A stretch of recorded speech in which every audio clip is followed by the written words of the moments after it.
أعوذ بالله من الشيطان الرجيم. بسم الله الرحمن الرحيم. الحمد للہ رب العالمین والصلاة والسلام علی نبینا محمد وعلی آلہ وصحبہ اجمعین، اما بعد۔ آج ہم ہیں عمدۃ الاحکام کے ساتھ بخاری مسلم کی ان احادیث پہ مشتمل ایک عظیم کتاب جنہیں فقہی احادیث کہا جاتا ہے، احکام و مسائل پہ مشتمل احادیث کہا جاتا ہے۔ اور جو حدیث آج ہم پڑھیں گے وہ ہے حدیث نمبر 226 اور ہمارا موضوع چل رہا ہے حج۔ آج کی حدیث میں صحابہ کرام میں سے اس حدیث کو روایت کرنے والی خاتون ہیں، اور وہ ہے ہماری ماں ام المؤمنین سیدہ حفصہ رضی اللہ تعالی عنہا۔ حفصہ کون؟ جو جناب عمر فاروق کی بیٹی ہیں۔ ان حفصہ زوج النبی صلی اللہ علیہ وسلم انہا قالت، حفصہ سے روایت ہے جو کہ نبی علیہ الصلوۃ والسلام کی بیوی ہیں، آپ کی وائف ہیں۔ انہا قالت، کہ انہوں نے کہا، یا رسول اللہ، اے اللہ کے رسول، ما شأن الناس حلوا من العمرۃ ولم تحل انت من عمرتک، لوگوں کا کیا معاملہ ہے کہ وہ عمرے سے حلال ہو چکے ہیں اور آپ عمرہ کر کے حلال نہیں ہوئے۔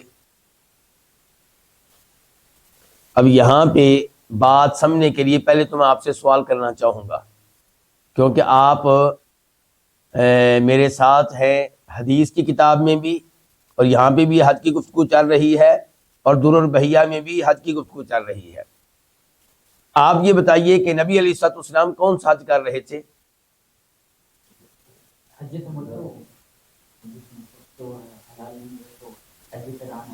حج قران کر رہے تھے۔ کون سا حج کر رہے تھے؟ حج قران۔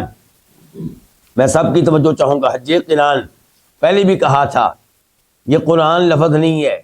قرآن کا مطلب ہوتا ہے پڑھنا، یعنی کہ قرآن وہ کتاب جس کو پڑھا جاتا ہے، لیکن یہ لفظ ہے قران، قاف کے نیچے زیر کسرہ، اور قران قارنا یقرنو سے ہے، قاف را نون۔ یہ کہتے ہیں ملانے کو، ایک چیز کو دوسری چیز کے ساتھ جوڑ دینا، ملا دینا۔ اور قرآن میں ہوتے ہیں 3 حروف، کون سے؟ قاف را حمزہ، قارا، اقرا پڑھیے، اور یہاں پہ کیا؟ قاف را نون، جوڑ دینا، ایک چیز کو دوسری چیز سے ملا دینا۔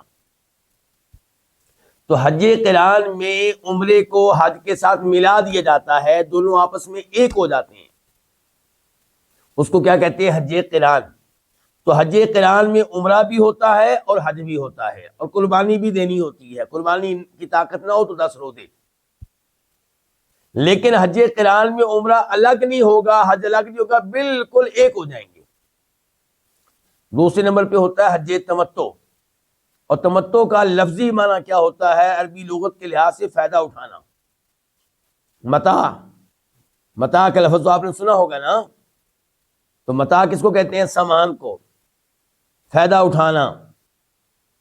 تو حج تمتع میں کیا ہوتا ہے؟ عمرہ بھی اور حج بھی، لیکن عمرہ کر کے آپ حلال ہو جائیں گے، اور پھر 8 تاریخ کو آپ حج کا تلبیہ پڑھیں گے، حج کا احرام باندھیں گے، اور پھر آپ حج کریں گے۔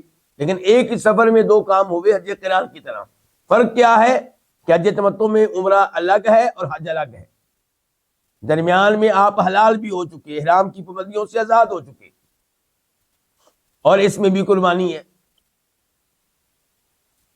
تیسرے نمبر پہ ہے حج افراد، مفرد، تنہا، اکیلا حج، یعنی کہ اس میں عمرہ ہے ہی نہیں، اور عمرہ نہیں ہے تو قربانی بھی واجب نہیں ہے۔ تو ایک ہو گیا حج افراد، ایک ہو گیا حج تمتع، ایک ہو گیا حج قران۔ افضل ترین حج کون سا ہے؟ حج تمتع۔ افضل ترین حج کون سا ہے؟ حج تمتع، یعنی کہ آپ پہلے عمرے کا احرام باندھیں حج کے مہینے میں، شوال میں، ذی القعدہ میں یا ذی الحجہ کے ابتدائی ایام میں آپ میقات سے نیت کریں عمرے کی، مکہ میں پہنچ کے عمرہ کریں، اور پھر آپ حلال ہو جائیں، احرام کی بندیوں سے آزاد ہو جائیں، اور اس کے بعد پھر آپ 8 تاریخ کو مکہ سے ہی حج کا احرام باندھیں، حج کا تلبیہ پڑھیں اور پھر مینا نکل جائیں۔ یہ افضل ترین حج ہے۔ کون سا حج؟ تمتع، تمتو نہیں کہنا، ٹھیک ہے؟ عربی کے الفاظ میں آپ لوگ غلطیاں کرتے ہیں، لیکن ہم آپ کے اوپر ہنستے نہیں ہیں، اور ہم سے انگلش کے لفظ سے غلطی ہو جائے کسی مولوی صاحب سے تو پھر آپ مسکراتے ہیں، ہنستے ہیں کہ دیکھو مولوی صاحب کو لفظ بھی نہیں آتا، اپنا آپ کو پتہ نہیں ہے، ٹھیک ہے؟ لیکن ہم مذاق اڑائیں گے تو آپ نے کہنا مولوی کو شرم نہیں آتی، مذاق اڑا رہے ہیں، وہاں پہ بھی آپ نے معاف نہیں کرنا ہمیں۔ تو بہرحال یہ کیا ہے لفظ؟ حج تمتع۔ دوسرے نمبر پہ جو حج فضیلت رکھتا ہے وہ ہے حج قران، کیونکہ اس میں بھی عمرہ بھی ہے، حج بھی ہے، قربانی بھی ہے۔ اور تیسرا پھر نمبر ہے حج افراد کا۔ اب نبی علیہ الصلوۃ والسلام کے زمانے سے پہلے لوگ صرف حج کیا کرتے تھے، حج کے مہینوں میں عمرہ نہیں کرتے تھے، حج کے مہینوں میں عمرہ کرنے کو جرم سمجھتے تھے، گناہ سمجھتے تھے۔ جب نبی علیہ الصلوۃ والسلام حج کے لیے نکلے تو لوگ یہی سمجھ رہے تھے کہ ہم صرف حج کے لیے جا رہے ہیں، عمرے کا تصور ان کے ذہنوں میں نہیں تھا۔ یہ تصور آپ نے دیا، لیکن ان کے ذہنوں میں یہ بات تھی کہ اکیلا حج کافی ہے۔ تو آپ نے جب ترغیب دی، باقاعدہ آپ نے حکم نہیں دیا، ترغیب دی، تو کئی لوگوں نے آپ کی ترغیب کو قبول کیا اور کئی لوگ صرف حج کے اوپر رہے۔ جب مکہ کے قریب پہنچے مقام صرف پہ تو وہاں پہ آپ نے دوبارہ ترغیب دی، کئی لوگوں نے پھر آپ کی بات مان لی۔ ترغیب کیا دے رہے تھے کہ اگرچہ تم حج کی نیت کر کے آئے ہو لیکن اس نیت کو تبدیل کرو، اس نیت کو تبدیل کر کے عمرے میں اب یعنی کہ حج کو عمرہ بنا لو، تو پہلے تم عمرہ کرو گے، بعد میں حج کی نئی نیت کرنا۔ گویا کہ آپ حج تمتع کی ترغیب دے رہے ہیں۔ پھر جب صحابہ کرام نے طواف کر لیا، صفا مروہ کی سعی کر لی، اب انہوں نے ان میں سے کئی ایک نے طواف کیا تھا حج کی نیت سے، صفا مروہ کی سعی کی تھی حج کی نیت سے، لیکن آپ کہہ رہے ہیں کہ نہیں، اس طواف کو اور اس صفا مروہ کی سعی کو تم بنا لو عمرے کا طواف اور عمرے کی سعی، اور بال کٹوا لو، تمہارا عمرہ ہو جائے گا۔ اور اس بار آپ نے کافی سختی سے حکم دیا۔ تو صحابہ کرام نے آپ کی بات مانی، اگرچہ کئی لوگوں کے ذہنوں میں تردد تھا۔ تردد اس لیے تھا کہ خود نبی علیہ الصلوۃ والسلام یہ کام نہیں کر رہے تھے، اگر آپ خود کرتے تو صحابہ کرام بڑے شوق سے کرتے، لیکن آپ خود حج قران کر رہے تھے، ان کو حج تمتع کی ترغیب دے رہے ہیں، اس لیے صحابہ کرام کے ذہنوں میں تردد تھا۔ ایک پرانی سوچ موجود تھی، کہ ان مہینوں میں عمرہ نہیں کرتے، اوپر سے یہ ہے کہ اللہ کے نبی علیہ السلام خود یہ کام نہیں کر رہے، الگ عمرہ اور الگ حج۔ یہاں تک کہ کئی لوگوں نے کہا کہ کتنی عجیب بات ہوگی کہ ہم حج کے لیے آئے ہیں، عمرہ کر کے حلال ہو جائیں گے اور پھر ہم اپنی بیگمات کے ساتھ تعلق قائم کریں گے، یعنی کہ یہ ان کو عجیب لگ رہا تھا، یہ بات عجیب لگ رہی تھی۔ تو اب نبی علیہ الصلوۃ والسلام کی یہ مجبوری تھی کہ آپ قربانی کا جانور میقات سے ساتھ لے کر آئے تھے، اور جو میقات سے قربانی کا جانور ساتھ لے کر آئے حج قران کر رہا ہو تو وہ اپنی نیت کو تبدیل نہیں کر سکتا۔ جو قربانی کا جانور میقات سے ساتھ لے کر آئے حج قران کر رہا ہو وہ اب اپنی نیت کو تبدیل نہیں کر سکتا۔ اس لیے صحابہ کرام جب پریشان ہوئے تو آپ نے ان سے کہا تھا کہ اگر مجھے وہ بات پہلے معلوم ہو جاتی جو بعد میں معلوم ہوئی تو میں قربانی کے جانور ساتھ لے کر نہ آتا اور میں بھی عمرہ کر کے حلال ہو جاتا، ان کا حج تمتع کرتا۔ تو آپ علیہ الصلوۃ والسلام کی اس حدیث سے کیا پتہ چلا افضل حج کون سا ہے پھر؟ کیونکہ آپ کہہ رہے ہیں اگر مجھے پہلے یہ بات معلوم ہو جاتی تو میں نے قربانی کے جانور ساتھ لے کر نہیں آنے تھے، ان کے میں نے بھی عمرہ کرنا تھا، حج تمتع کرنا تھا۔ تو یہ امید ہے کہ ساری صورتحال آپ سمجھ چکے ہوں گے۔ اب اس حدیث کو سمجھنا آسان ہو جائے گا کہ سیدہ حفصہ کہہ رہی ہیں کہ لوگوں کا کیا حال ہے، لوگوں کا کیا معاملہ ہے کہ وہ عمرہ کر کے حلال ہو چکے اور آپ عمرہ کر کے حلال نہیں ہوئے۔ تو آپ علیہ الصلوۃ والسلام نے فرمایا انی لبت رأسی، میں نے اپنے سر کو جما لیا ہے، میں نے اپنے سر کے بالوں کو جما لیا ہے، یعنی کہ میں نے ایسی چیز استعمال کی ہے جس کے استعمال کرنے سے میرے بال آپس میں جڑ گئے ہیں۔ آج کے زمانے میں بھی ایسی چیزیں ملتی ہیں نا جن سے بال آپس میں جڑ جاتے ہیں، تو آپ نے یہ کوئی چیز استعمال کی تھی تاکہ بال جڑ جائیں اور جو گرد و غبار آئے وہ بالوں کے اندر داخل نہ ہو۔ اتنے دن حالت احرام میں رہنا ہے تو گرد و غبار اندر جائے گا تو مسائل کھڑے ہوں گے، تو اس لیے آپ نے اپنے سر کے بالوں کو جما لیا تھا، اس زمانے کے مطابق کچھ چیز لگا لی تھی تاکہ بال آپس میں جڑے رہیں اور گرد و غبار بالوں کے اندر داخل نہ ہو۔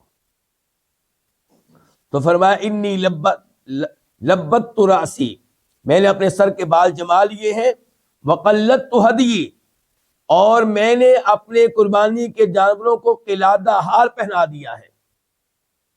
اس زمانے میں جو لوگ قربانی کا جانور میقات سے ساتھ لے کر آتے تھے وہ اس کے گلے میں ہار ڈال دیتے تھے جوتے وغیرہ کا، تاکہ ہر ایک کو پتہ چل جائے کہ یہ جانور اللہ کی راہ میں جا رہا ہے، اس کو چھیڑنا نہیں ہے، یہ مقدس جانور ہے، یہ اللہ کے لیے وقف ہو چکا ہے، یہ نشانی ہے اس کی۔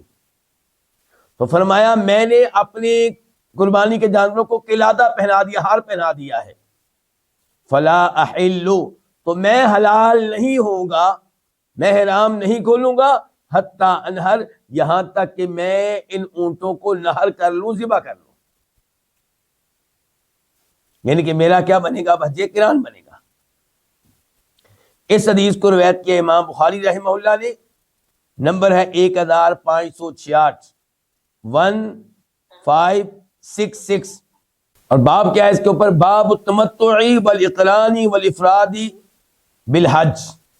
امام بخاری نے اس حدیث سے یہ مسئلہ اخذ کیا ہے کہ حج تمتع بھی کیا جا سکتا ہے، حج قران بھی اور حج افراد بھی۔ اس کے بعد امام بخاری رحمہ اللہ اس حدیث کو دوبارہ لے کر آئے اور نمبر ہے 1697 1697، اور اس بار کیا باب قائم کیا ہے؟ اس بار قائم کیا ہے باب امام بخاری نے باب فطل القلائد للبدن والبقر۔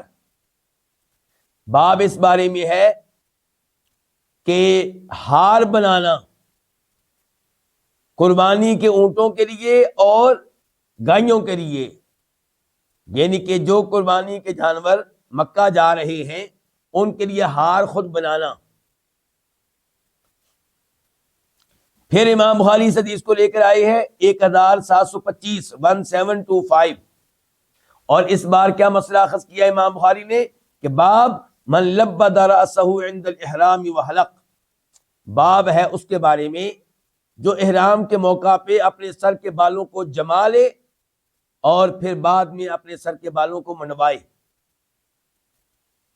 امام بخاری اس حدیث کو چوتھی بار لے کر آئے، نمبر ہے 5916 5916، اور باب یہی قائم کیا کہ باب التلبیدی، کہ اپنے سر کے بالوں کو جما لینا۔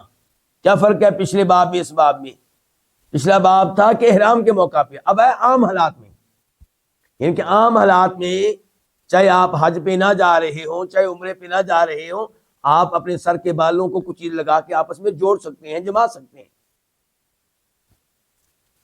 امام مسلم رحمہ اللہ نے بھی اس حدیث کو روایت کیا، نمبر ہے 1229 1229، اور اس سے یہ بھی پتا چلا کہ ایسی حالت میں سر پہ مسح کیسے ہوگا، یعنی کہ اس کا مطلب یہ ہے کہ بالوں مسح کرنے کے لیے بالوں کو کھولا نہیں جائے گا، اوپر سے بس مسح کر لیا جائے گا۔ تو اگر کسی نے مہندی لگا رکھی ہے، سر کے بالوں میں کیا لگا رکھی ہے؟ مہندی، اور ابھی مہندی کو دھویا نہیں ہے، اور وہ ابھی اس نے لگائی ہے، دھونا چاہتا بھی نہیں، ابھی چاہتا ہے کچھ موقع دیا جائے، تو اسی دوران اس کو وضو کرنا پڑ جائے تو وہ مہندی کے اوپر سے مسح کر لے، انشاءاللہ اس میں کوئی حرج نہیں ہے۔ اب ہم دیکھتے ہیں اس حدیث سے کیا کیا مسائل معلوم ہوئے۔ نمبر 1، یہ پتا چلا کہ نبی علیہ الصلوۃ والسلام نے جو حج کیا وہ حج قران تھا، کیوں جی ایسے ہی ہے نا، اگر حج تمتع ہوتا تو عمرہ کر کے آپ احرام کھول دیتے۔ نمبر 2، یہ پتا چلا کہ دور دراز علاقوں سے قربانی کے جانور مکہ میں ساتھ لے کر آنا یہ شریعت سے ثابت ہے اور یہ نبی علیہ الصلوۃ والسلام کی سنت ہے۔ نمبر 3، یہ پتا چلا کہ قربانی کے جانوروں کے گلے میں ہار ڈالنا یہ درست ہے، اور حکمت اس میں یہ ہے کہ ان جانوروں کا احترام کیا جائے، ہر ایک کو پتا چل جائے یہ اللہ کی راہ میں وقف ہیں، مکہ جا رہے ہیں، ان کو چھیڑنا نہیں ہے۔ چوتھا مسئلہ یہ معلوم ہوا کہ احرام کے موقع پہ آپ اپنے کھلے بالوں کو جوڑ سکتے ہیں، اس میں کوئی حرج نہیں ہے، اور یہ عمل ہے نبی علیہ الصلوۃ والسلام کا۔ 5ویں نمبر پہ یہ مسئلہ معلوم ہوا کہ اگر آپ حج کے موقع پہ قربانی کے جانور ساتھ لے کر آ رہے ہیں تو اب آپ حالت احرام میں ہی رہیں گے جب تک کہ آپ کے جانور 10 تاریخ کو ذبح نہ ہو جائیں، نہر نہ ہو جائیں، قربان نہ ہو جائیں۔ 10 تاریخ قربانی کا دن ہوتا ہے نا۔ چھٹا مسئلہ یہ معلوم ہوا کہ اگر کوئی آدمی حج کے لیے آ رہا ہے اور وہ قربانی کے جانور ساتھ نہیں لا رہا تو اس کے لیے افضل یہ ہے کہ حج کی نیت کو تبدیل کرے کس میں؟ عمرے میں، اور مکہ پہنچ کر طواف کر کے صفا مروہ کی سعی کر کے بال منڈوائے، کٹوائے اور حلال ہو جائے، اور پھر 8 تاریخ کو حج کی نیت کرے، حج کا احرام باندھے۔ مجھے امید ہے کہ حدیث واضح ہو چکی ہوگی۔ اب آتے ہیں ہم حدیث نمبر 227 کی طرف، 227۔ راوی ہے اس حدیث کے عبداللہ بن عمر رضی اللہ تعالی عنہما، قال، وہ کہتے ہیں تمتع رسول اللہ صلی اللہ علیہ وسلم فی حجۃ الوداع بالعمرۃ للحج۔ نبی علیہ الصلوۃ والسلام نے حجۃ الوداع کے موقع پہ حج کے ساتھ ساتھ عمرہ کر کے فائدہ اٹھایا، تمتع کیا۔ ہاں جی، تھوڑی دیر پہلے ہم نے کیا کہا تھا کہ آپ نے کون سا حج کیا ہے؟ اچھا، اور ابھی عبداللہ بن عمر کہہ رہے ہیں کہ تمتع رسول اللہ، اللہ کے رسول نے کون سا حج کیا؟ حج تمتع کیا۔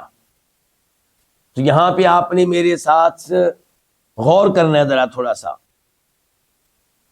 عربی لغت نبی علیہ الصلوۃ والسلام کے نبی بننے سے پہلے موجود تھی یا موجود نہیں تھی؟ موجود تھی۔ کیا شریعت نے کوئی نئے الفاظ بنائے آپ کے نبی بننے کے بعد، یا پرانے الفاظ استعمال ہو رہے ہیں؟ پرانے الفاظ استعمال ہو رہے ہیں۔ البتہ شریعت نے ان کے معنی میں تھوڑی بہت تبدیلی کی ہے۔ مثال کے طور پہ آپ لے لیں الصلاۃ کو، الصلاۃ کو کا ترجمہ آج کل ہم کیا کرتے ہیں؟ نماز۔ تو لفظ صلاۃ پہلے بھی موجود تھا، دعا کے معنی میں استعمال ہوتا تھا۔ کس معنی میں؟ دعا کے معنی میں۔ آپ کے نبی بننے کے بعد اب لفظ صلاۃ استعمال ہوتا ہے اس عبادت کے اوپر جس میں کئی رکعات ہوتی ہیں، ہر رکعت میں ایک رکوع ہوتا ہے، 2 سجدے ہوتے ہیں، فاتحہ پڑھی جاتی ہے، دیگر کئی امور ہوتے ہیں، دعا بھی ہوتی ہے اس میں۔ تو لفظ صلاۃ کے معنی میں شریعت نے تبدیلی کر دی، لیکن کبھی کبھی یہ لفظ اپنے پرانے معنی میں استعمال ہوتا ہے لغت کے لحاظ سے، لغت بولی کے لحاظ سے۔ تو کبھی کبھی یہ لفظ اپنے لغوی معنی میں استعمال ہوتا ہے، اور کبھی یہ لفظ استعمال ہوتا ہے کس معنی میں؟ شرعی معنی میں. شرعی معنی میں آپ دیکھیں قرآن حکیم میں آتا ہے خذ من اموالہم صدقۃ تطہرہم وتزکیہم بہا وصلی علیہم، کہ اے اللہ کے نبی علیہ الصلوۃ والسلام لوگوں سے آپ زکوٰۃ وصول کیجئے، وصلی علیہم، اور جو زکوٰۃ دے اس کے لیے دعا کیجئے. صلی، یہاں پہ لفظ صلاۃ کو استعمال کیا گیا پرانے معنی میں، دعا کے معنی میں. ان صلاتک سکن لہم، آپ کی دعا، صلاتک آپ کی دعا ان کے لیے سکون کا باعث ہے. تو اب اصول یہ ہے کہ شریعت آ جانے کے بعد یہ الفاظ شرعی معنی میں استعمال ہوں گے. کس معنی میں؟ الا یہ کہ کوئی دلیل ہو، کوئی قرینہ ہو جس سے پتہ چل رہا ہو کہ نہیں یہاں پہ شرعی معنی مراد نہیں ہے بلکہ لغوی معنی مراد ہے. انس بھائی گفتگو سمجھ رہے ہیں کہ توجہ کہیں اور ہے؟ سمجھ رہے ہیں. تو لفظ تمتع کا شرعی معنی کیا ہے کہ آپ حج کے مہینے میں جائیں. کس مہینے میں؟ حج کے مہینے میں جائیں، اور ایک ہی سفر میں آپ پہلے عمرہ کریں، عمرہ کر کے حلال ہو جائیں، اور پھر 8 تاریخ کو حج کی نیت کریں اور قربانی دیں. قربانی کے پیسے نہیں ہیں تو آپ 10 روزے رکھیں. یہ ہے حج تمتع. لیکن تمتع کا ایک لغوی معنی بھی ہے، کیا فائدہ اٹھانا. تو یہاں پہ عبداللہ ابن عمر نے جب کہا نا تمتع، تو انہوں نے لفظ تمتع کو استعمال کیا ہے اس کے لغوی معنی میں، جن کے فائدہ اٹھایا جی ایک سفر میں 2 کام کر لیے. اب ایک سفر میں 2 کام کرنا یہ حج تمتع میں بھی ہوتا ہے، حج قران میں بھی ہوتا ہے. ایسے ہی ہے نا. تو لغوی معنی کے لحاظ سے حج قران بھی حج تمتع ہے، بلکہ قرآن کریم نے بھی اس لفظ کو لغوی معنی میں استعمال کیا ہے. اللہ تعالیٰ کہتے ہیں فمن تمتع بالعمرۃ الی الحج فما استیسر من الہدی، جو حج کے ساتھ ساتھ عمرہ کرنے کا فائدہ اٹھائے تو اس کے اوپر واجب ہے کہ قربانی دے. اب یہ ایت حج قران والوں کے لیے بھی ہے، حج تمتع والوں کے لیے بھی ہے. تو ایسے عبداللہ بن عمر یہاں پہ کہہ رہے ہیں کہ تمتع رسول اللہ صلی اللہ علیہ وسلم، کہ نبی علیہ الصلوۃ والسلام نے فائدہ اٹھایا حجۃ الوداع کے موقع پہ حج کے ساتھ ساتھ عمرہ کرنے کا. فائدہ کیا اٹھایا؟ حج کے ساتھ ساتھ عمرہ کرنے کا. وَأَهْدَى، اور آپ نے قربانی دی. چونکہ 2 کام کیے تھے اس لیے آپ نے کیا دی؟ قربانی دی. قربانی دینے کی تفصیل کیا ہے؟ فَسَاقَ مَعَهُ الْهَدْيَ مِنْ ذِي الْحُلَيْفَةِ، آپ اپنے ساتھ قربانی کے جانور لے کر آئے میقات ذی الحلیفہ سے. ذی الحلیفہ وہ میقات ہے جو مدینہ میں ہے، وہاں سے لے کر آئے. وَبَدَا رسول اللہ صلی اللہ علیہ وسلم فَأَحَلَّ بِالْعُمْرَةِ ثُمَّ أَحَلَّ بِالْحَجِّ، نبی علیہ الصلوۃ والسلام نے آغاز کیا تو آپ نے عمرے کا تلبیہ پڑھا. کس کا؟ ثم حل بالحج، پھر آپ نے حج کا تلبیہ پڑھا. تو اب کیا ہو گیا؟ لبیک اللہم عمرۃ وحجہ، اے اللہ میں عمرے اور حج دونوں کے لیے حاضر ہوں. فتمتع الناس مع رسول اللہ صلی اللہ علیہ وسلم، تو لوگوں نے بھی نبی علیہ الصلوۃ والسلام کے ساتھ تمتع کیا، انہوں نے بھی فائدہ اٹھایا. حج کے ساتھ ساتھ انہوں نے بھی عمرہ کیا. فتمتع الناس مع رسول اللہ صلی اللہ علیہ وسلم بالعمرۃ الی الحج، لوگوں نے نبی علیہ الصلوۃ والسلام کے ساتھ حج کے ساتھ ساتھ عمرہ کرنے کا فائدہ اٹھایا.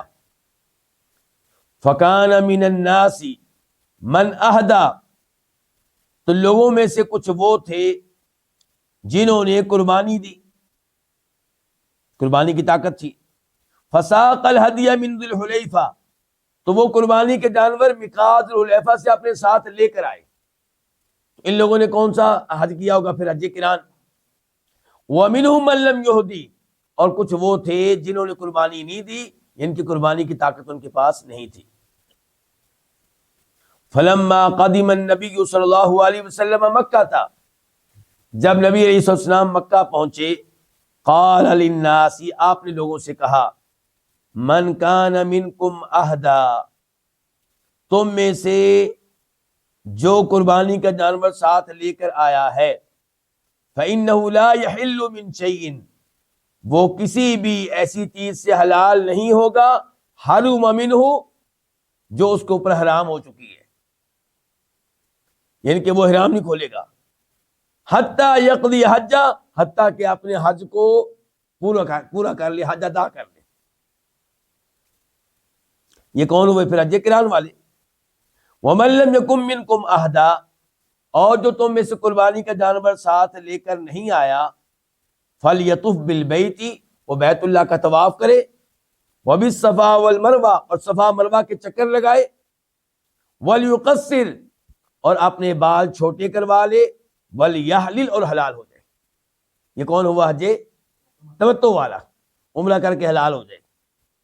اور یہاں پہ آپ نے کیا کہا ہے؟ بال چھوٹے کرائے۔ اس موقع پہ آپ نے یہ نہیں کہا کہ بال منڈوائے، حالانکہ آپ کی دوسری حدیث میں یہ آتا ہے کہ اے اللہ، بال منڈوانے والوں کو بخش دے، ان پہ رحم فرما۔ ان کے لیے آپ نے 3 دفعہ دعا کی، اور جنہوں نے بال چھوٹے کروائے تھے ان کے لیے آپ نے 1 بار دعا کی۔ لیکن یہاں پہ آپ نے کیا کہا ہے کہ بال چھوٹے کروا دے، منڈوانے کا حکم نہیں دیا۔ کیوں؟ کیونکہ آپ اور صحابہ کرام حج کے لیے آئے تھے تو مکہ کس طریقے کو پہنچے تھے؟ کئی دفعہ بتا چکا ہوں آپ لوگوں کو جی، 4 کو کس طریقے کو پہنچے تھے؟ حج کے مہینے میں ذی الحجہ میں کی 4 تاریخ کو، اور حج شروع ہوتا ہے 8 تاریخ کو، 4 تاریخ کو پہنچے تھے۔ اچھا 4 تاریخ کو آپ عمرہ کریں گے اور سر کے بال منڈوا لیں گے، تو پھر 10 تاریخ کو حج کے موقع پہ آپ کیا منڈوائیں گے؟ چونکہ حج بہت قریب تھا اور 10 تاریخ کو حج کے دن سر کے بال منڈواتے ہیں، تو اس لیے آپ نے کہا کہ اب تم کیا کرو، بال چھوٹے کروا لو۔ ثم لیحل بالحج، پھر اس کو چاہیے کہ حج کا تلبیہ پڑھے۔ کس تاریخ کو؟ 8 تاریخ کو۔ والیہدی، اور اسے چاہیے کہ قربانی بھی دے، کیونکہ اس کا کون سا حج مان رہا گیا؟ حج تمتع، حج تمتع نا۔ فمن لم یجد ہدیا، اور جو قربانی نہ پائے، قربانی نہ پائے، اس کے 2 مطلب ہو سکتے ہیں۔ نمبر 1، قربانی خریدنے کے لیے پیسے ہی نہیں ہیں۔ نمبر 2، پیسے موجود ہیں لیکن قربانی کا جانور مل نہیں رہا، کوئی بیچنے والا موجود نہیں ہے۔ تو کوئی بھی صورت ہو، جو قربانی کا جانور نہ پائے، فلیصم، اسے چاہیے کہ روزے رکھے۔ 3 ایام فی الحج، 3 دن حج کے دوران، و7 اور 7 دن اذا رجع الی اہلہ، جب اپنے گھر واپس چلا جائے۔ فطاف رسول اللہ صلی اللہ علیہ وسلم حین قدم مکہ، چنانچہ نبی علیہ الصلوۃ والسلام جب مکہ آئے تو آپ نے طواف کیا۔ آپ کون سا حج کر رہے تھے؟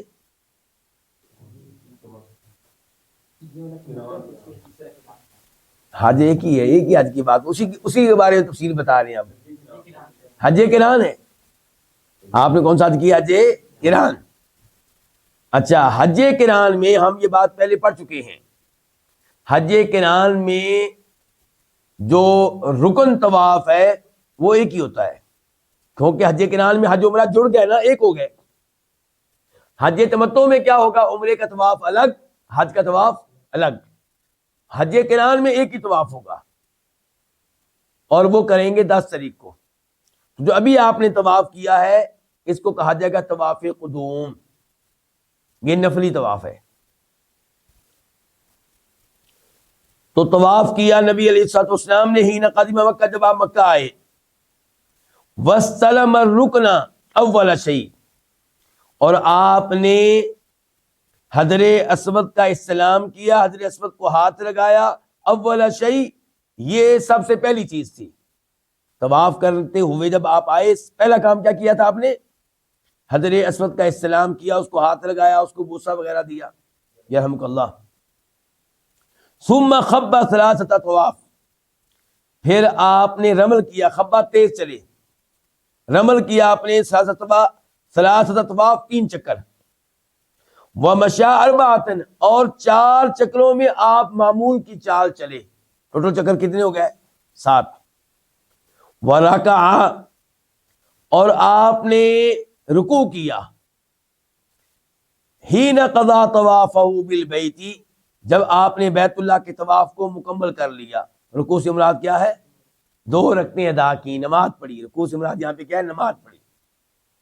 ہم نہیں کہتے کہ کبھی کسی سے بس 2 منٹ ٹھہر جاؤ میں 2 سجدے کر لوں. کیا مطلب؟ 2 رکعتیں پڑھ لوں. یہ وہی انداز ہے. اور آپ نے نماز ادا کی جب آپ نے بیت اللہ کا طواف ادا کر لیا. کہاں نماز ادا کی؟ عند المقامی. کہاں؟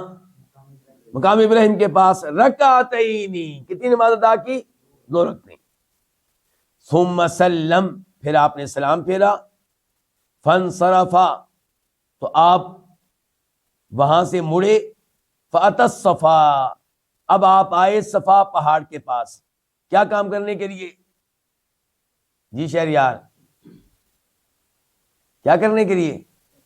ہاں صفا مروہ کی صحیح کرنے کے لیے. فطاف بین الصفا والمروہ 7 اطواف صفا مروہ کے درمیان آپ نے 7 چکر لگائے. کتنے چکر؟ اور صفا مروہ کے بارے میں یہ ذہن میں رکھیں کہیں ایسا نہ ہو کہ آپ 14 چکر لگا بیٹھیں. صفا پہاڑ سے مروہ جانا 1 چکر ہے اور مروہ سے صفا آنا دوسرا چکر ہے. آغاز ہوگا صفا پہاڑ سے، اختتام کہاں ہوگا؟ مروہ پہاڑ پہ. اگر آپ کا اختتام ہو رہا ہو صفا پہاڑ پہ اس کا مطلب یہ ہے کہ گڑبڑ ہو چکی ہے، یا ایک فالتو چکر لگا چکے ہیں یا ایک کم ہے. ثم لم يحل من شيء حرم منه پھر آپ کسی ایسی چیز سے حلال نہیں ہوئے جو آپ پہ حرام ہو چکی تھی. یعنی کہ صفا مروہ کر کے آپ حلال نہیں ہوئے، احرام نہیں کھولا، کیونکہ آپ حج کون سا کر رہے ہیں؟ حج قران. حج تمتع کرنے والوں نے صفا مروہ کر کے بال کٹوائے اور حلال ہو گئے، احرام کی بندیاں ختم ہو گئی. تو آپ کے بارے میں وضاحت یہ کر رہے ہیں عبداللہ بن عمر کہ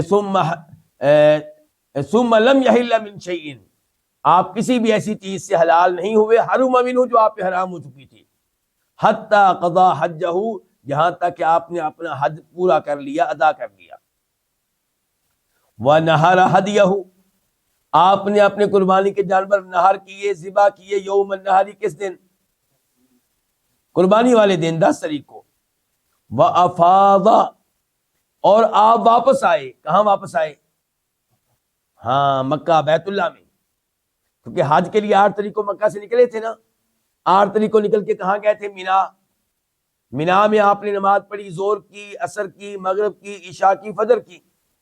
فجر کی نماز کے بعد سورج نکلنے کے بعد اب کون سی تاریخ شروع ہو گئی ہے؟ 9 تاریخ کو آپ نکل گئے تھے میدان عرفات اور آگے نکل گئے. میدان عرفات میں پورا دن گزارا اور ادھر آپ نے نمازیں پڑھی، ظہر کی، عصر کی اور مغرب. سورج غروب ہو گیا لیکن مغرب کی نماز آپ نے ادا نہیں کی میدان عرفات میں. اب آپ واپس آ رہے ہیں مزدلفہ کی طرف. مزدلفہ میں آ کر آپ نے نماز ادا کی، مغرب کی، عشاء کی اور پھر سو گئے. صبح فجر کی نماز آپ نے فرسٹ ٹائم ادا کی. اور کون سی تاریخ شروع ہو گئی ہے؟ 10. فجر کی نماز کے بعد آپ ادھر ہی دعائیں کرتے رہے، اللہ کی عبادت کرتے رہے. سورج نکلنے سے پہلے آپ مزدلفہ سے چل پڑے حتیٰ کہ مینا پہنچ گئے. اور مینا میں پہنچے 10 تاریخ ہے، آپ نے کنکریاں ماری. اور 10 تاریخ کو آپ نے تینوں جمروں کو کنکریاں نہیں ماری، بس ایک کو ماری جو بڑا جمرہ ہے، اس کو 7 کنکریاں ماری آپ نے.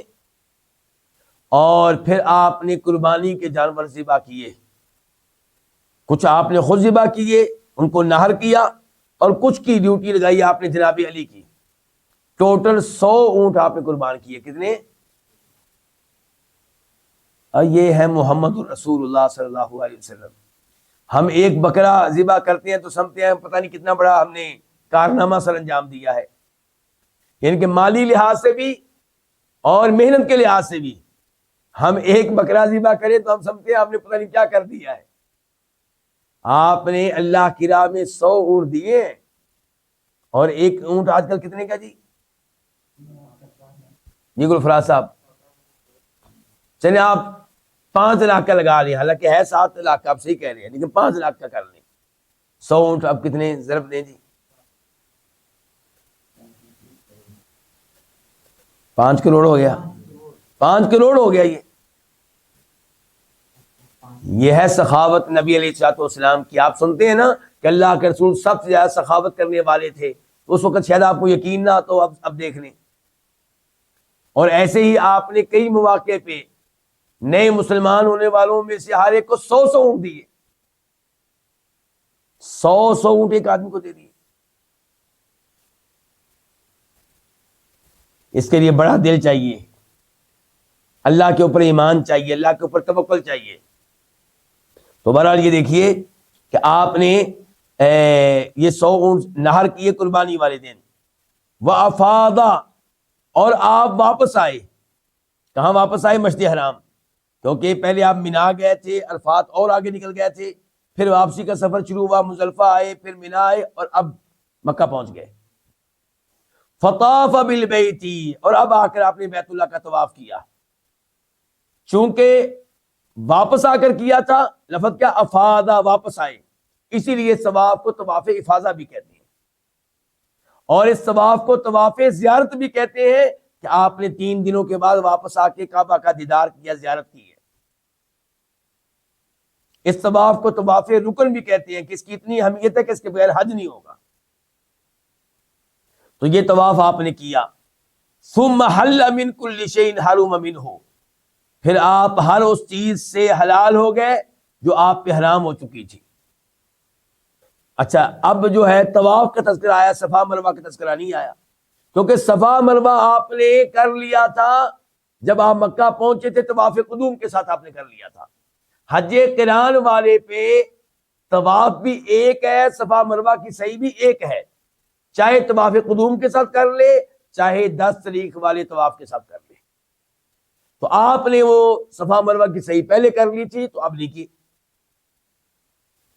وَفَعَلَ مَا فَعَلَ رسول اللہ صلی اللہ علیہ وسلم من اہدى وساق الہدی من الناس، اور لوگوں میں سے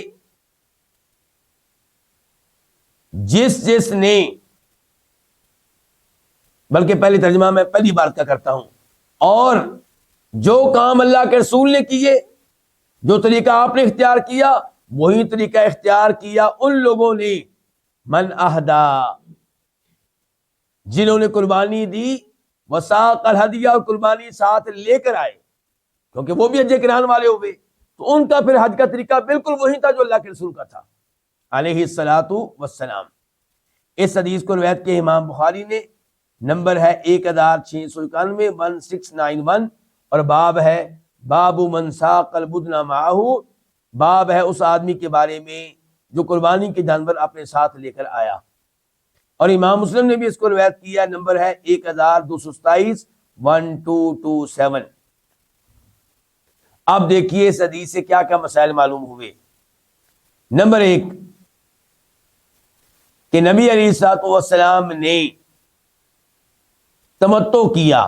اس حدیث میں کیا کہا گیا؟ تمتع کیا، اور تمتع سے مراد ہے لغوی معنی، یعنی کہ فائدہ اٹھایا، اور وہ آپ کا حج کون سا تھا؟ حج قران۔ نمبر 2 کہ قربانی کے جانور میقات سے ساتھ لے کر آنا، یہ نبی علیہ الصلوۃ والسلام کا طریقہ ہے۔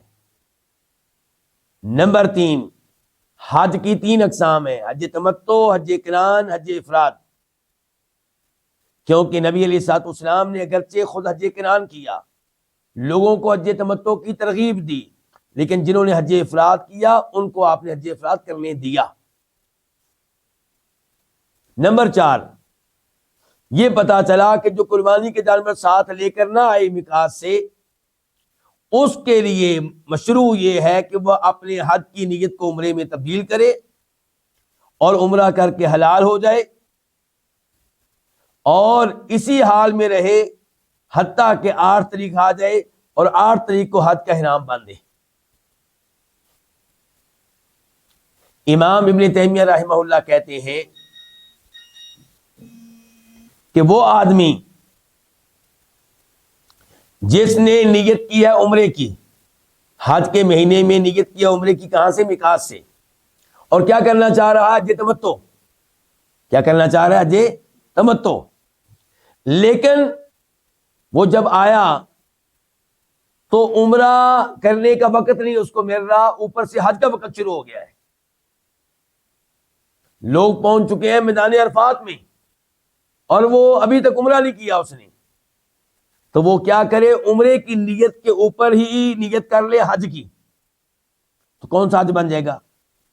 حج قران. اللہ آپ کو جزائے خیر دے. کیا بن جائے گا؟ حج. اسی لیے آپ دیکھیں سیدہ عائشہ رضی اللہ عنہا نے نبی علیہ السلام کے کہنے پہ حج تمتع کی نیت کی، یعنی کہ عمرے کی نیت کی، لیکن عمرہ کیا نہیں تھا کہ حیض کا خون شروع ہو گیا اور پاک نہیں ہوئی تھی حیض کے خون سے کہ اوپر سے حج کا وقت شروع ہو گیا. تو آپ نے کہا تھا اب تم حج کی نیت کر لو، یعنی کہ سیدہ عائشہ کا کیا بن گیا؟ حج قران. تو ابن تیمیہ رحمہ اللہ کہتے ہیں جو بھی آدمی عمرے کی نیت کر کے آئے اور حج تمتع کرنا چاہتا ہو لیکن وقت تنگ ہو جائے، عمرہ کرنے کا وقت باقی نہ رہے، تو پھر وہ حج کی نیت بھی ساتھ ہی کر لے. اب اس کا کیا بن جائے گا؟ حج قران بن جائے گا.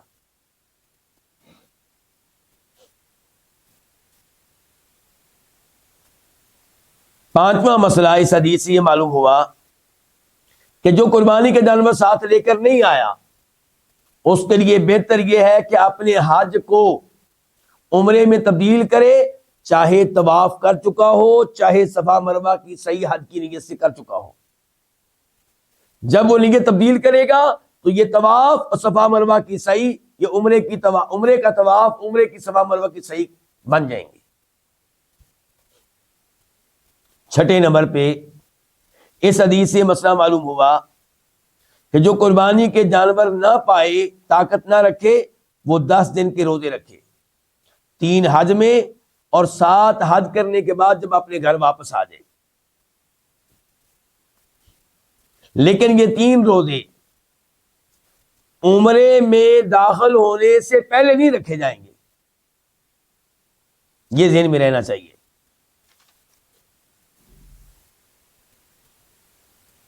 ساتویں نمبر پہ یہ مسئلہ معلوم ہوا کہ جو حج تمتع نہیں کر رہا بلکہ حج افراد کر رہا ہے، حج قران کر رہا ہے، وہ جب مکہ پہنچے تو اس کے لیے سنت طریقہ یہ ہے کہ وہ نفلی طواف کرے، طواف قدوم، کیونکہ اس کا اصل طواف کب ہوگا؟ 10 تاریخ کو.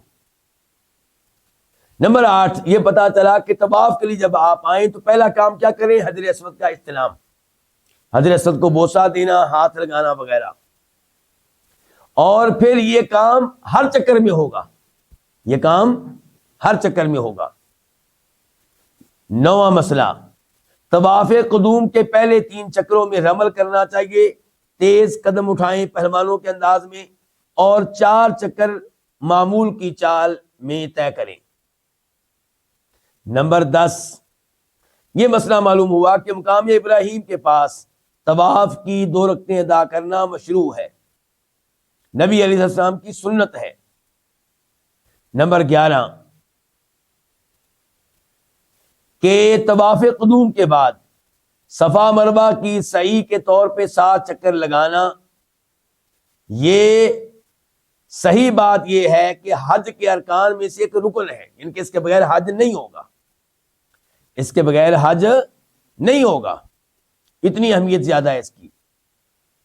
نمبر 12 کہ کوشش کریں کہ طواف کے بعد فوراً ہی صفا مروہ کی سعی کریں، اس میں فاصلہ نہ ہو، کوشش کریں. نمبر 13 کہ جو قربانی کے جانور ساتھ لے کر آئے وہ 10 تاریخ کو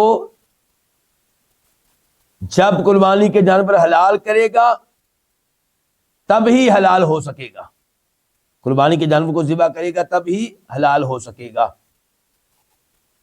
نمبر 14 طواف افاضہ جو 10 تاریخ کو کیا جاتا ہے یہ حج کا سب سے عظیم رکن ہے،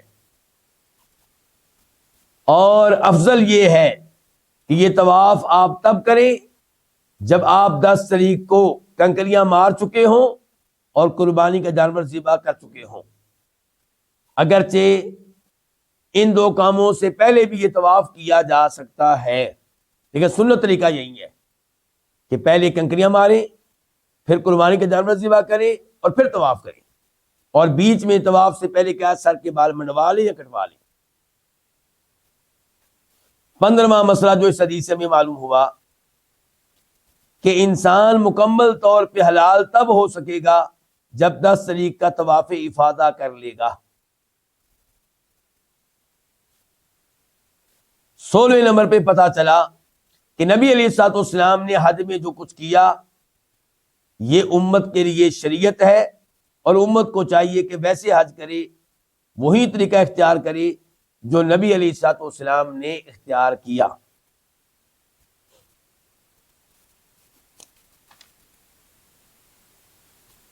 اور ایک مسئلہ یہ ہے کہ حج کی 3 اقسام میں سے افضل کون سی قسم ہے، یہ پہلے بتا چکا ہوں کون سی ہے، کیونکہ کچھ علماء کرام کہتے ہیں حج افراد افضل ہے، اور کچھ کہتے ہیں حج قران افضل ہے، اور کچھ کہتے ہیں کہ جو قربانی کے جانور میقات سے ساتھ لا رہا ہو اس کے لیے حج قران افضل ہے، کیونکہ اللہ کے نبی نے کام کیا، اور جو قربانی کے جانور ساتھ نہیں لا رہا اس کے لیے حج تمتع افضل ہے۔ لیکن واللہ عالم اگر آپ غور کریں گے تو یہی پتا چلے گا کہ حج تمتع ہی افضل ہے،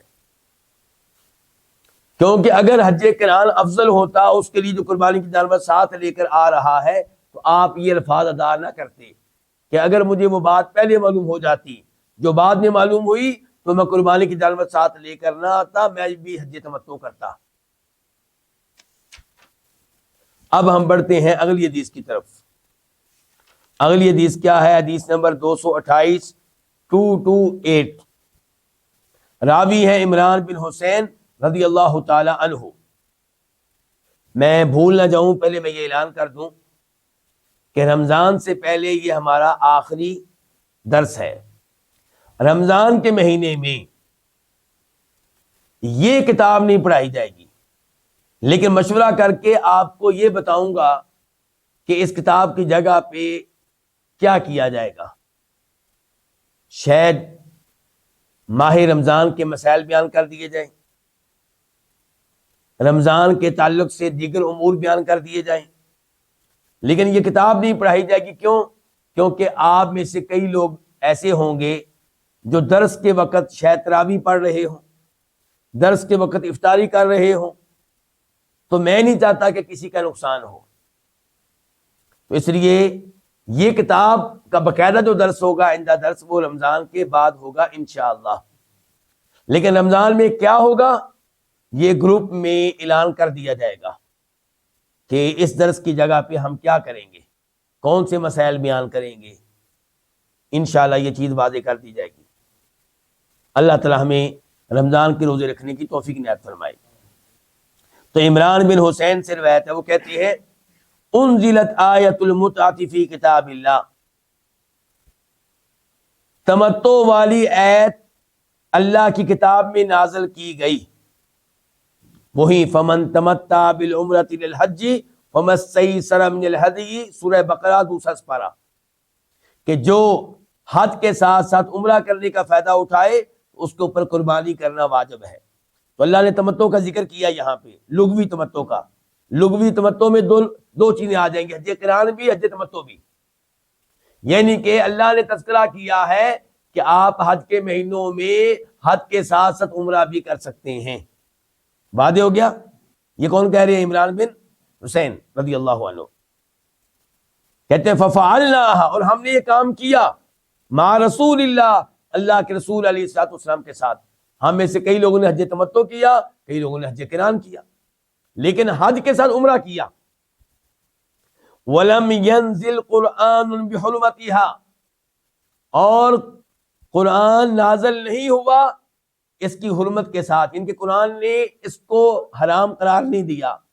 پہلے قرآن نے بتایا کہ حج تمتع آپ کر سکتے ہیں، بعد میں قرآن نے اس مسئلے کو منسوخ نہیں کیا، کینسل نہیں کیا، سمجھ رہے ہیں نا؟ وَلَمْ يَنْهَا عَنْهَا حَتَّى مَاتَ، اور نبی علیہ الصلوۃ والسلام نے بھی اس سے منع نہیں کیا حتیٰ کہ آپ فوت ہو گئے۔ نہ قرآن نے اس کو منسوخ کیا، کس کو؟ حج تمتع، حج قران کو، نہ نبی علیہ الصلوۃ والسلام نے اس سے منع کیا اور آپ نے اس کو منسوخ کیا اور کینسل کیا۔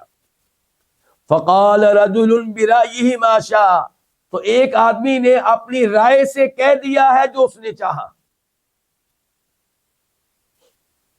یہ بخاری شریف کی حدیث ہے، نمبر ہے 4518، 4518، باب ہے باب فمن تمتع بالعمرۃ للحج، باب ہے اس کے بارے میں جو حج کے ساتھ ساتھ عمرہ کرنے کا فائدہ اٹھائے۔ امام بخاری کہتے ہیں کہ یہ جو عمران بن حسین نے کہا ہے کہ اللہ تعالیٰ نے حج تمتع کا تذکرہ کیا لیکن اس کو منسوخ نہیں کیا، اللہ کے رسول نے بھی منسوخ نہیں کیا علیہ الصلوۃ والسلام، اور ایک آدمی نے اپنی رائے سے کہہ دیا جو اس نے چاہا، تو اس آدمی سے مراد عمر فاروق رضی اللہ تعالی عنہ ہے۔ یہ وضاحت کس نے کی ہے؟ امام بخاری رحمہ اللہ نے۔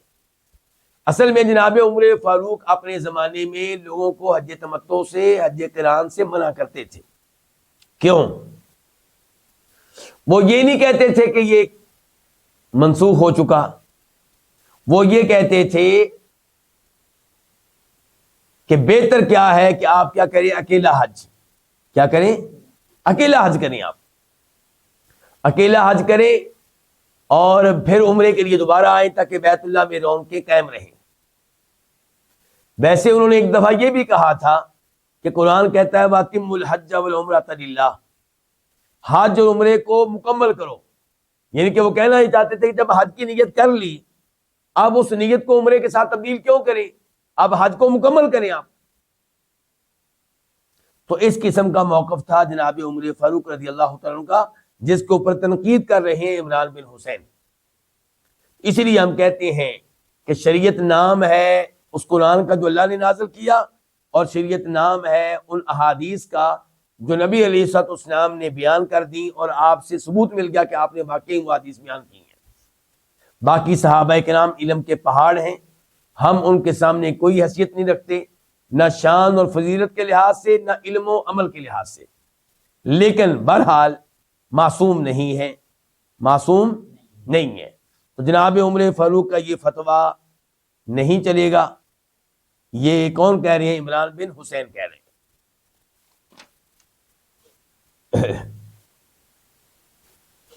اچھا، اب اس حدیث سے کیا کیا مسائل معلوم ہوئے؟ نمبر 1، اس حدیث سے بھی پتا چلا کہ حج تمتع کرنا، حج قران کرنا، یہ قرآن و حدیث سے ثابت ہے اور یہ کیا جا سکتا ہے۔ نمبر 2، نبی علیہ الصلوۃ والسلام فوت ہوئے تو اس زمانے میں بھی حج تمتع کا حکم موجود تھا، منسوخ نہیں ہوا۔ تیسرے نمبر پہ پتا چلا کہ اپنی رائے سے کوئی مسئلہ بیان کرنا کسی کے لیے بھی جائز نہیں ہے۔ چوتھے نمبر پہ یہ پتا چلا کہ قرآن کچھ مسائل کو منسوخ کرتا ہے، قرآن نے کچھ مسائل منسوخ کیے ہیں، اسی لیے عمران بن حسین کہہ رہے ہیں کہ اللہ تعالیٰ نے حج تمتع کو منسوخ نہیں کیا، کینسل نہیں کیا، مطلب ہے کہ کینسل کر سکتا ہے، کیا نہیں ہے۔ پانچویں نمبر پہ انہوں نے کہا کہ اللہ کے نبی نے بھی اس سے منع نہیں کیا علیہ الصلوۃ والسلام، تو پتا چلا کہ صحابہ کرام کو یہ عقیدہ تھا کہ حدیث بھی قرآن کے کسی مسئلے کو، آیت کو منسوخ کر سکتی ہے، کر سکتی ہے، لیکن کیا یہاں پہ نہیں، اس جگہ پہ ایسا نہیں کیا۔ تو پتا چلا قرآن و حدیث کا درجہ اور مرتبہ ایک جیسا ہے، برابر ہے، شریعت ہونے کے لحاظ سے، دین ہونے کے لحاظ سے، عقیدہ لینے کے لحاظ سے۔ البتہ قرآن کریم معجزہ ہے، اس لحاظ سے حدیث کا مرتبہ قرآن سے پیچھے ہے۔ نماز میں تلاوت کی جاتی ہے قرآن کی، حدیث کی نہیں کی جاتی۔ ان امور کے لحاظ سے حدیث پیچھے ہے، لیکن شریعت ہونے کے لحاظ سے، دین ہونے کے لحاظ سے، عقیدہ لینے کے لحاظ سے، مسئلہ معلوم کرنے کے لحاظ سے قرآن و حدیث کا مرتبہ بالکل برابر ہے۔